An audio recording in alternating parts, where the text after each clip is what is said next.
I am really and truly excited about the opportunity of posting this particular segment, the segment that I'm working on right now, right as we speak. And it's to me it is an important paradox. Okay, it's some people I heard it's folklore before. Some people used to say that.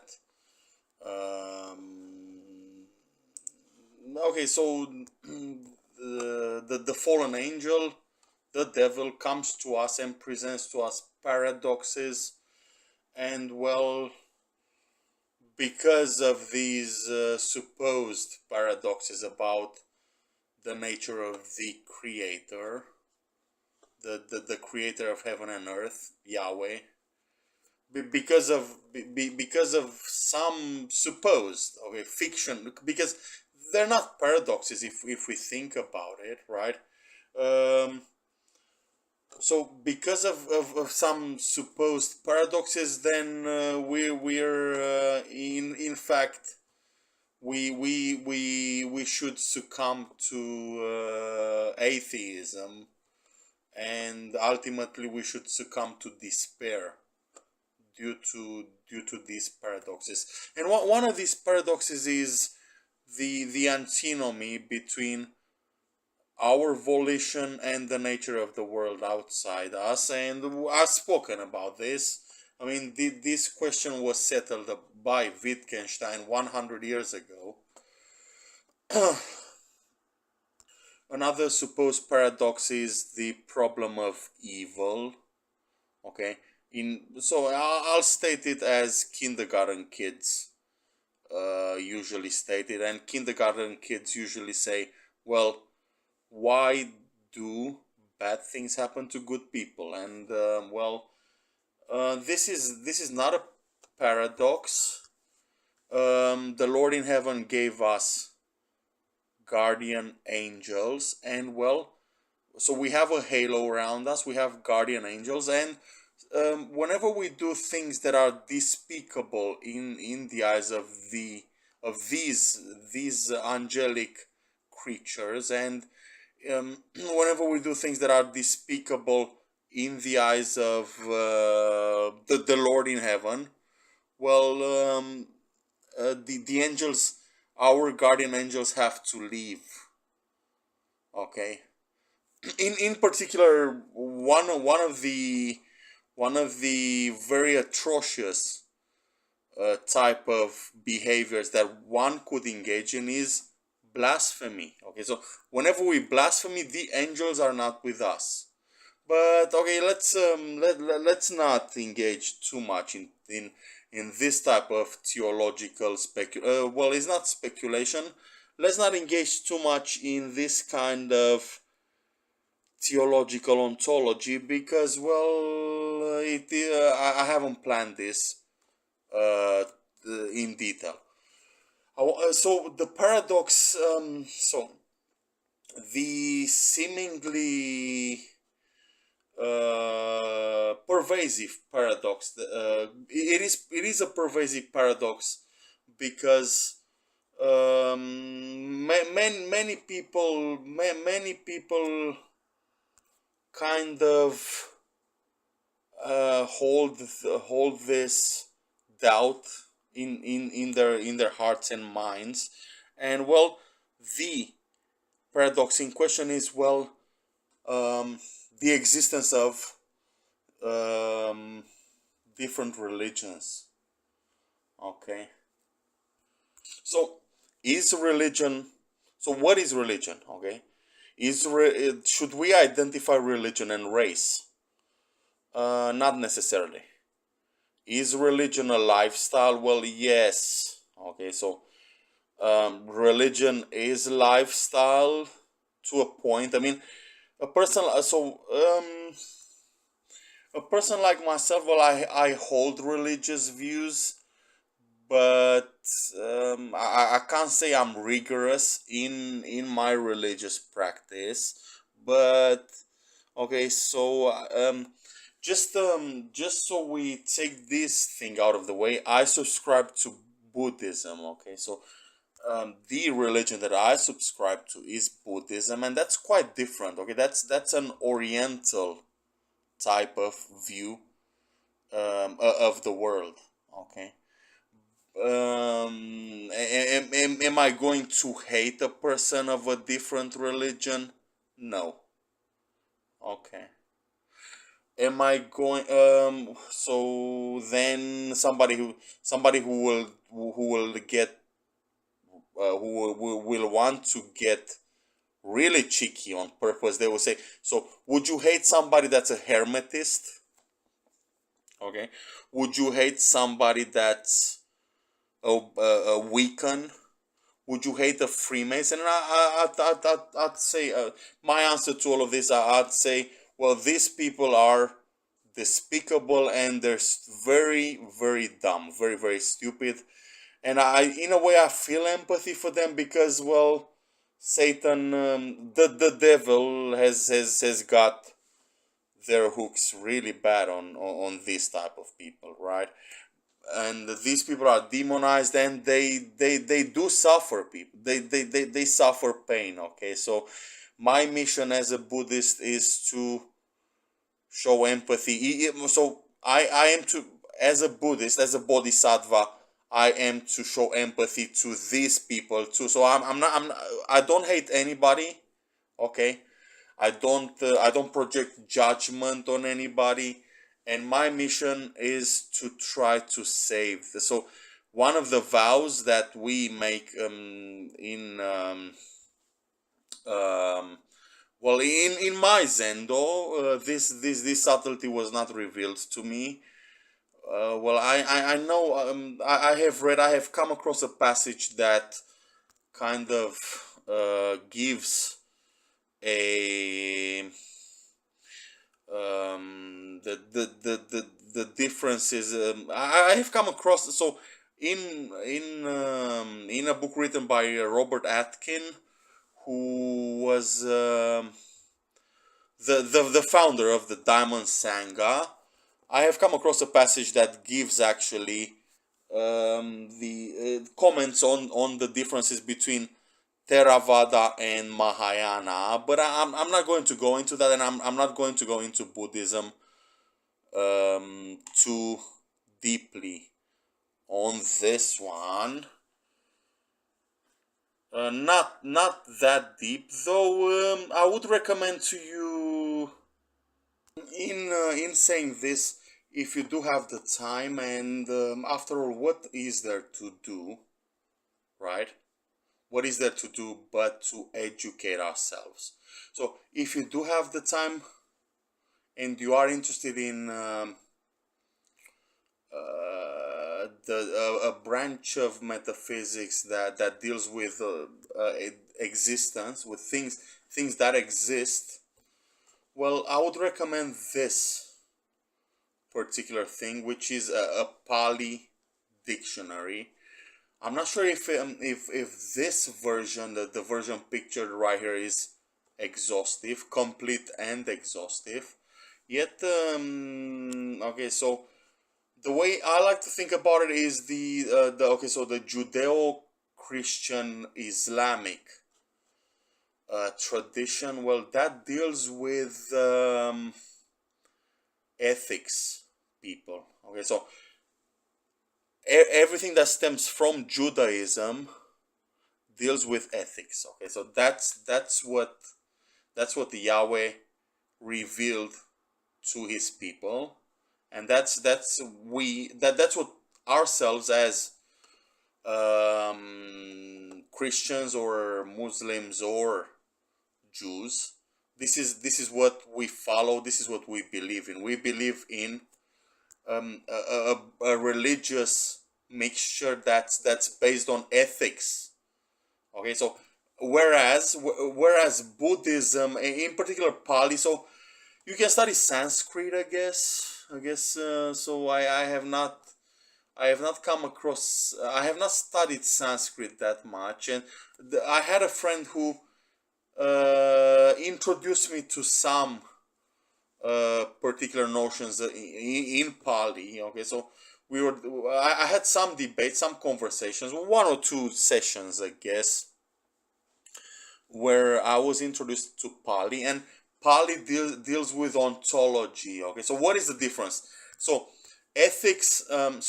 Ethics is what we should do and how we should behave, and well, ontology is something else, guys. So that is that is the nature of Buddhism. Buddhism deals with what is and what exists. Okay, I mean, by all means, Buddhism has precepts and they are simple. Okay, you shall not kill, you shall not steal, you shall not commit sexual misconduct. Okay, you shall not speak falsely, and you shall not indulge in liquors or chemicals that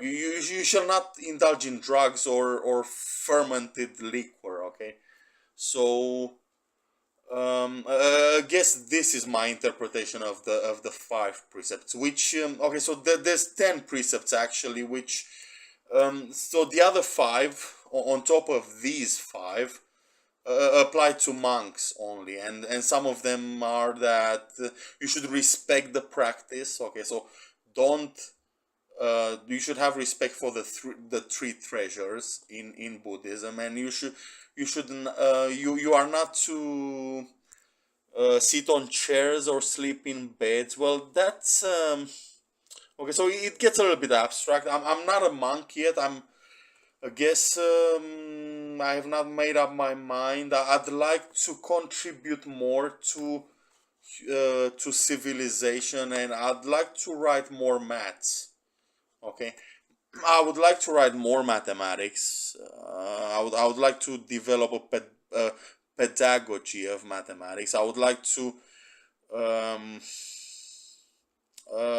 contribute towards the methodology of teaching mathematics, things like that, how to tell the story of mathematics.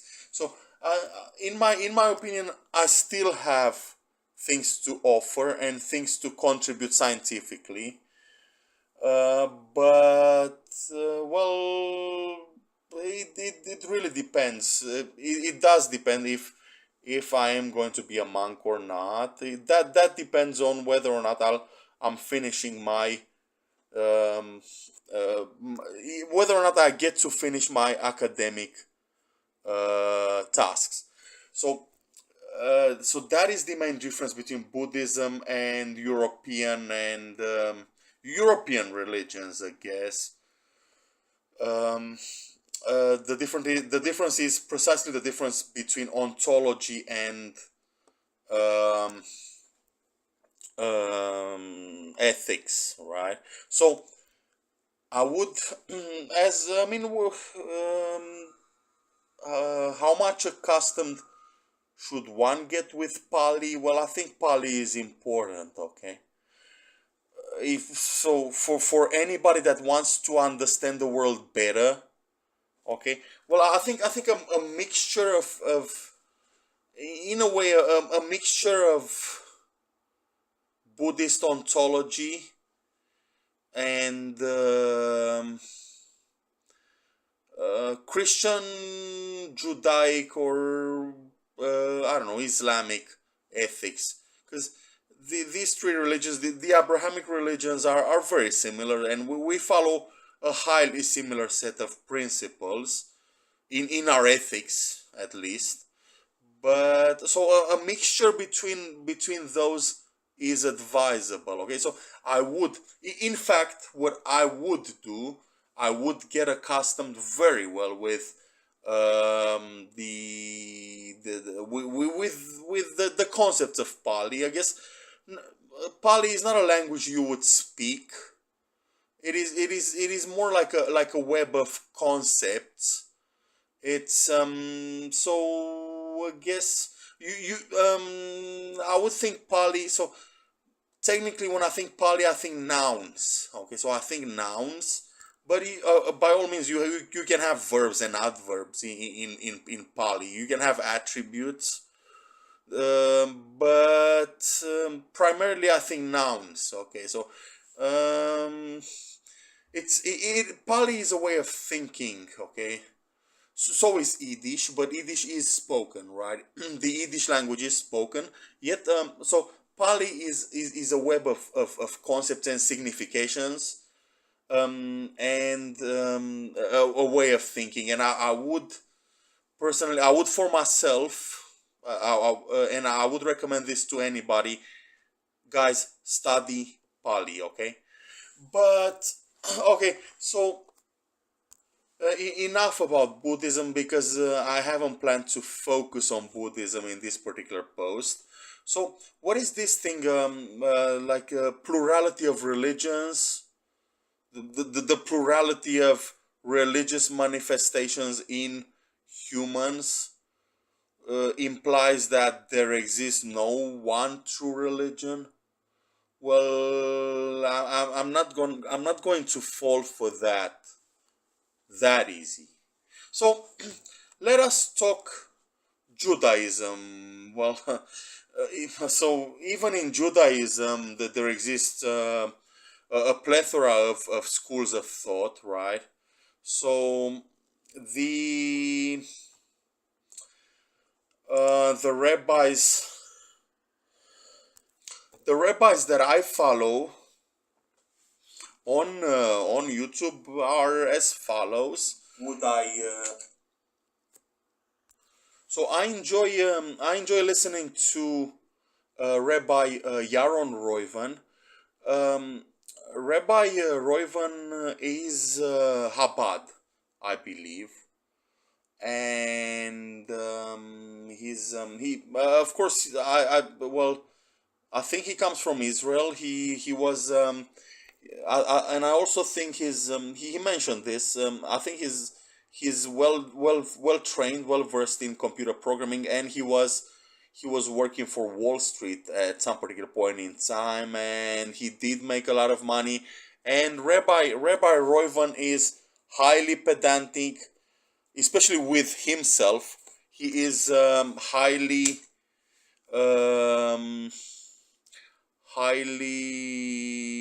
yes, he's following the tradition according to the letter. Okay, so he's not just in the spirit, he's in the letter too. So he's very conservative, and he belongs to a school of thought that is named Chabad, I guess. And then sometimes I follow Rabbi Manis Friedman, which so Rabbi Friedman originates in Poland. I think his parents were from Poland. He may have been born in Poland, or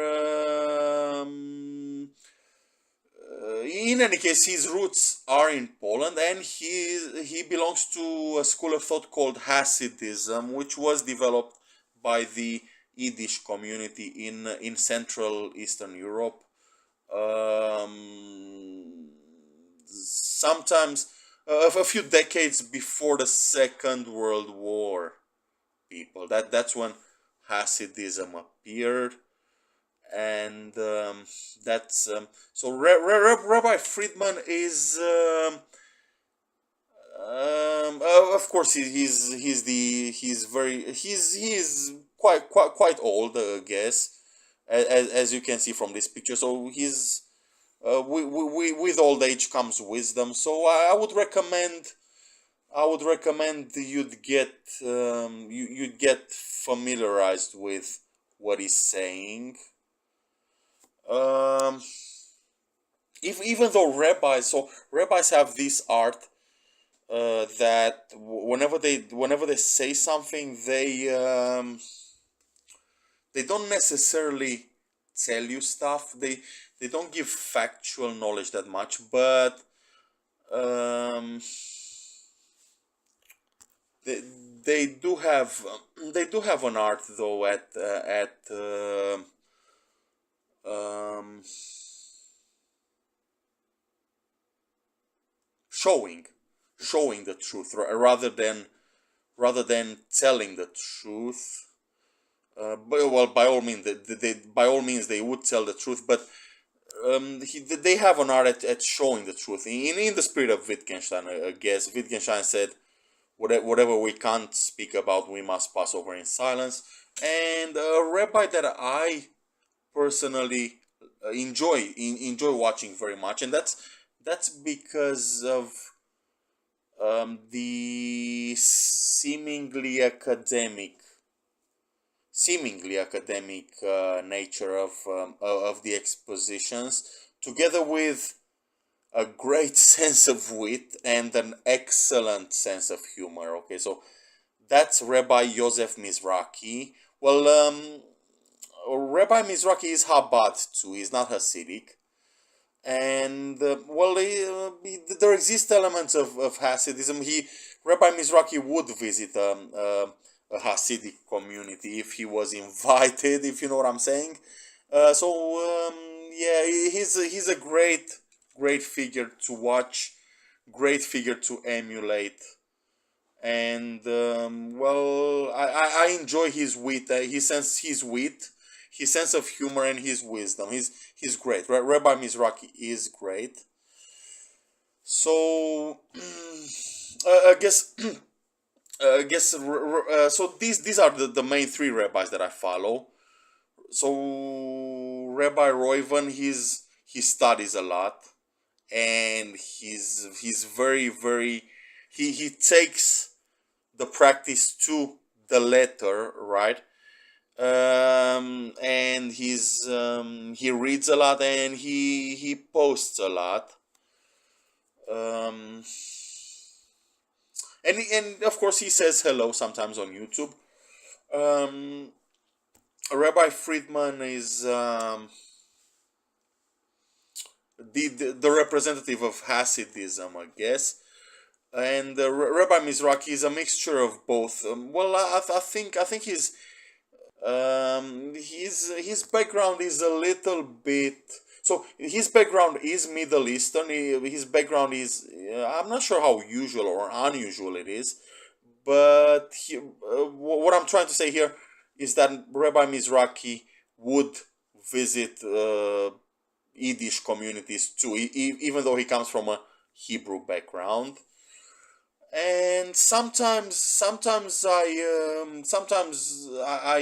listen to Rabbi Anava, Rabbi Alon Anava. Well, I think he's Chabad too. Well, so my understanding is that, okay, so whatever is genuinely Israeli is, well, that's Chabad, and whatever is European, um, whatever is at origin European Judaism, well, um, not necessarily Hasidic, but that is of Yiddish provenance. That's what I know anyway. I may be wrong. But please study these concepts. Okay, so Rabbi Anava, he from what I know, Rabbi Anava had a near death experience, and after that he became a rabbi.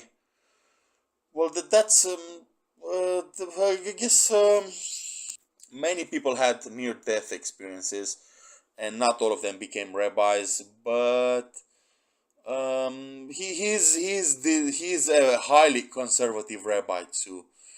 And another rabbi that I sometimes follow um, is Rabbi Breitovitz, who is the, I think he is Chabad. I mean,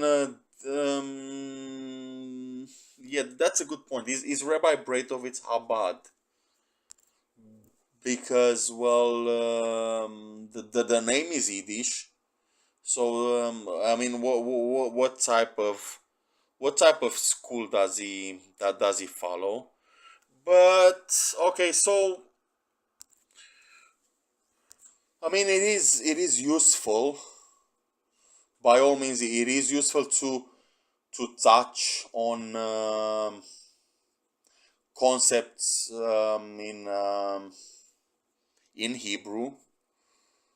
Um, Sometimes, okay, so Hebrew can be useful, the Hebrew language, because um, the structure, or the way in which people express themselves, well, that and especially, okay, so the um, particular way in which Hebrew is spoken can be useful because, well, as a spoken language, it generates thought patterns, and sometimes it can be useful to express yourself in a Hebrew fashion.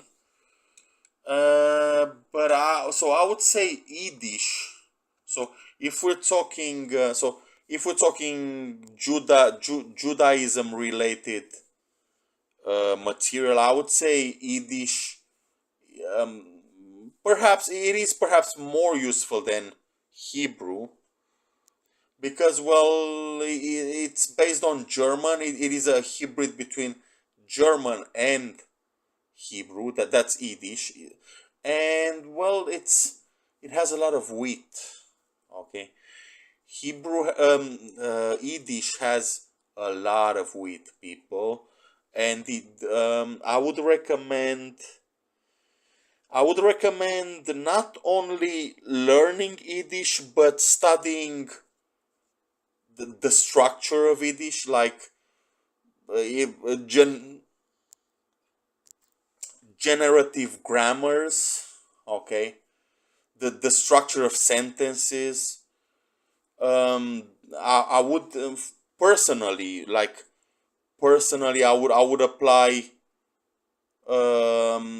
very, very advanced, deep techniques, deep learning techniques in learning the Yiddish language, and the way Yiddish is spoken. I find this highly useful. Okay, I find it equally so.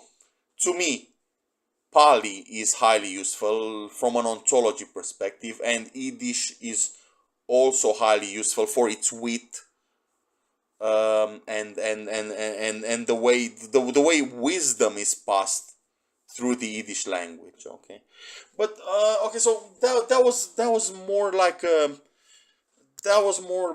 like an introductory thing. So I haven't said too much so far about the paradox of plurality of religion. By the way, as an educated person, so today, in the world we live in, I mean, it's very easy. Access to information is uh, easy. Okay, it is highly easy to accustom yourself with new ideas. I mean, we learn all the time. Personally, I learn so every day I learn something new. So something new that is highly important. So in today's world, I think any educated person should at least familiarize themselves with the Holy Quran, right? I mean, it's absolutely mandatory for everybody to understand what a Muslim is. Okay, and uh, I mean, people should it should be a common knowledge that a Muslim is a person that is dedicated to prayer, so spends time in prayer and gives in alms. Okay, there. In other words, so the Holy Quran, the definition of a Muslim is a person that is steadfast in prayer and gives in alms. Okay. Okay, so I mean that is important. It is highly important in the world we live in the sort of open culture, in this kind of world which gets to be more and more interconnected. where I think it doesn't get more interconnected than what we are today, or it could get much more. But today, okay, so we live in other words, we live in a highly global civilization, guys. And well, it's important to be culturally sensitive. So yeah, I guess any educated person should have an understanding about what the Quran tries to convey, right? So I guess it is important, right? But then, okay, so in a way, uh, I haven't said much because, well, we seem to live in a world which is Christian dominated.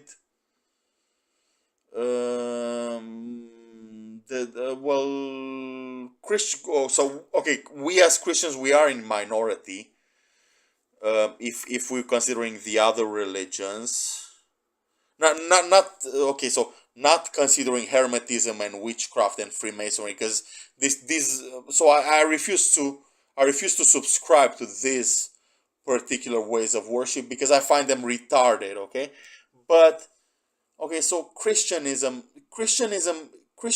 dominates the world we live in culturally, and so what is the status of Jesus Christ? So in on this website, so you can see this website here. That is the website for the Chabad movement. Well, on this website, Jesus Christ is mentioned several times as an important prophet of Judaism. And so that's for the Holy Quran. The Holy Quran mentions Jesus Christ as an important prophet. And well, it should be said, I mean, reality and the truth should be said. Jesus Christ, so at the wedding of in Cana of Galilee, well, there was to be a carnage over there. Okay, something was about to happen because well, how do I know this? Well, that's the archetype of a wedding. Okay, so when I say wedding, I at the wedding somebody gets to get married at the wedding, and somebody and the archetype of wedding has the nature that, well, um somebody else will get very angry if you know what I'm saying. And the truth is there was about to be a carnage, and Christ was there. Okay, in my opinion, that is the meaning of the very first miracle that Christ performed, and that was turning water into wine. But yeah, no, Christ could perform miracles, and out of all of the bodhisattvas, Christ was the immaculate one, and Christ had divine nature, and yeah. Um, why is it that Jews don't cross themselves? Where I don't know. What is the view of Judaism on Christ? Well, I don't know. What is the view of Islam on Christ, the son of Mary? Well, that I know. He's a pretty important prophet, and the Quran admits the fact that Christ. Okay, so I hate to be wrong on this one, but I think the Holy Quran admits the fact that Christ is going to judge the living and the quick and the dead, I guess. Okay, so so once again, what is the view of Judaism on Christ? Well, that was not revealed to me, so I guess that should be investigated further. Yet, what is important? Okay, so whether we so personally, I subscribe mainly to Buddhism. Okay, that is my school of thought, and that is what I follow. So by all means, I don't belong to any particular zendo at this particular point in time. I have trained with Ross Bolleter in Western Australia, and I have trained with Philip Squire also over here in Wellington. And well, these days I don't belong to any Zendo, but I subscribe to Buddhism. Okay, and well, uh, maybe I should say something about Orthodox Christianity. Well, um, there's so much one can do or read. Okay, but okay, so the Orthodox calendar was not revealed to me. Okay, I have not received priesthood transmission. I have not, or in other words, I was not ordained as a priest. So, okay, so in a way,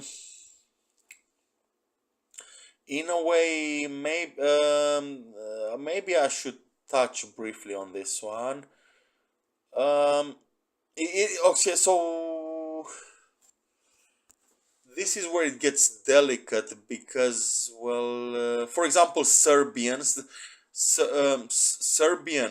Orthodox Christians, they celebrate um, Christmas on the 7th of January. Okay, um, Catholics, the Catholic Church celebrates Easter. I believe the Catholic Easter is 1 or 2 weeks before the Orthodox Easter.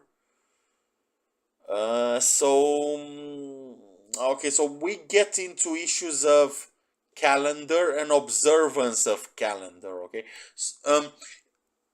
on the other hand, um, so in Romania, I know for a fact that the day that is quoted as um, the day of my birth in the Romanian Orthodox calendar. Well, that was the feast. So 28th of March 1983. That was the feast of Saint Hilarion the New from Georgia. And Saint Hilarion the New from Georgia, his mission, his life was to his mission on Earth. You can say that, I guess, metaphysically speaking.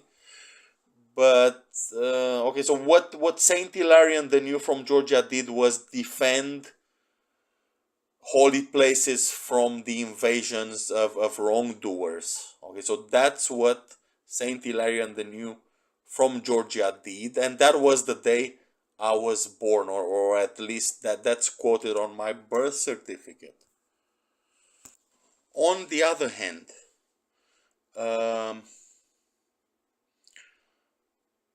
it appears that this year, in June 2023, on the 6th of June, well, that was Saint Hilarion the New again this year.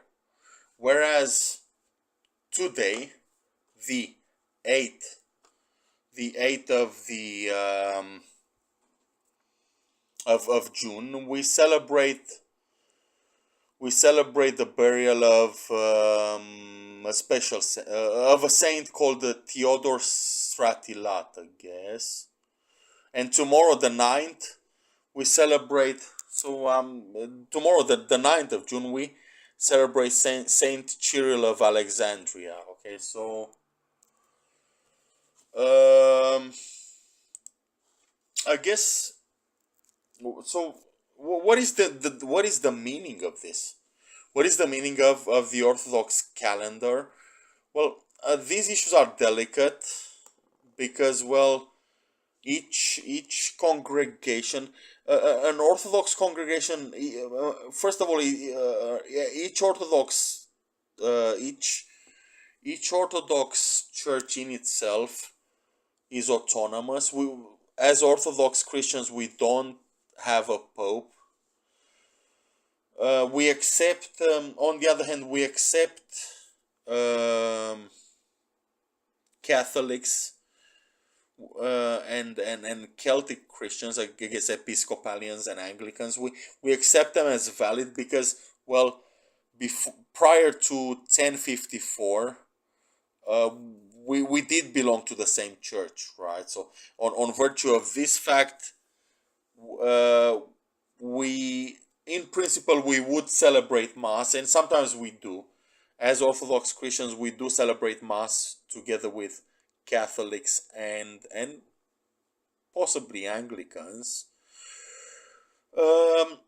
Yet, the calendar is different. Serbia, Greece, Russia, Romania.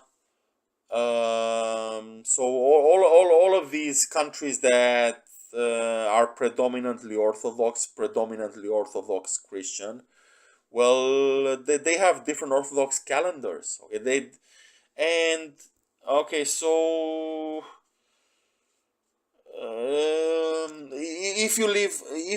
if you choose to subscribe to Orthodoxy and you live in America, I would say go to an English mass. That's fine.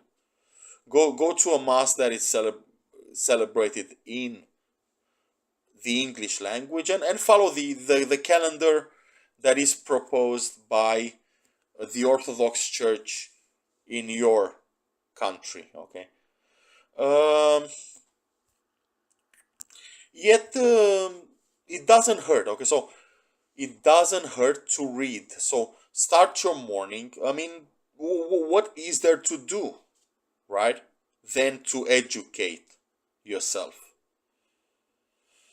It is highly useful in the morning, or the night before, to familiarize yourself with the saint that is celebrated today, or in case you've done it the night before, the day after. Okay, so familiarize yourself with these aspects. Okay, it is useful, and I guess again it is part of being culturally sensitive in a highly globalized environment, a highly globalized world. These issues are highly important. But what we as Christians do, so the defining notions, the very, very defining notion for what a Christian is, and by Christian I mean the Orthodox, Catholic, and Episcopalian, and I'm going to count the Coptic Orthodox Christians as Orthodox Christians. So what these denominations do is, well, they celebrate saints. Okay, and saints manifest in the world in the way in which I have told you that they do previously, in the very previous segment. That is that is what a Christian is in the tradition in which to which I am best accustomed. That is the tradition, the Romanian Orthodox tradition. Okay. But okay, the religious principles are similar. Okay. Don't apply. Okay, so don't apply critical thinking to religion. Follow your own religion. Okay, religion is not something that you get to choose. Okay, don't because okay, so if you think that there's already a danger, if you think that you can choose your own religion, don't think like that. Okay, religion is follow your own religion, but follow, most importantly, follow these two very important, perennial, and everlasting principles, which are justice and empathy. Okay, this should remain with us. This should be inscribed in whatever we do. This should be inscribed in our very ethos, in our very notion of, I don't know, behavior and values as as a society, as a modern society. Justice and empathy, to which we can add the third principle, which is education. Okay, which possibly comes first. Okay, education comes first because, well, if a person doesn't show justice, okay, if they're biased, if and well, if a person doesn't show empathy, well, to me that's not an educated person. So I guess education comes first, right? Because education, true education, in my opinion, in my honest opinion, true education entails justice and empathy.